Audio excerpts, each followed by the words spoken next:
आदमी पागल हो चुका था। उसने लात मारी और स्टील की रॉड तोड़ दी और सीधे 36वीं मंजिल से बाहर निकल गया। असल में वो आदमी सालों से उसी कमरे में फंसा हुआ था, लेकिन उस कमरे से बाहर निकलने के लिए उसने रिस्क लेने का फैसला किया। वो धीरे धीरे 35वीं मंजिल की रेलिंग पर चढ़ा और जब तक उसके दोनों हाथ मजबूती से पकड़ नहीं लेते थे तब तक वो पैर नीचे नहीं रखता था। सबसे मुश्किल हिस्सा आया जब 2 मंजिलों के बीच की दीवार पूरी तरह से चिकनी थी।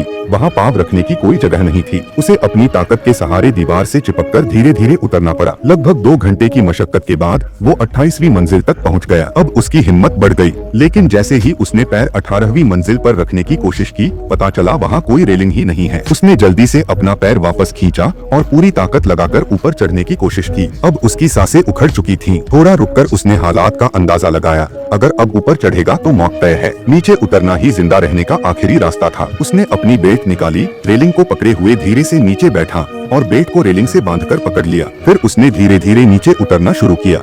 जैसे नीचे पहुंच रहा था, उसका पूरा शरीर हवा में लटक रहा था, लेकिन नीचे की रेलिंग अब भी दूर थी। उसने जितनी ताकत बची थी उससे पैर नीचे पटका और किस्मत से वो नीचे की रेलिंग पर खड़ा हो गया।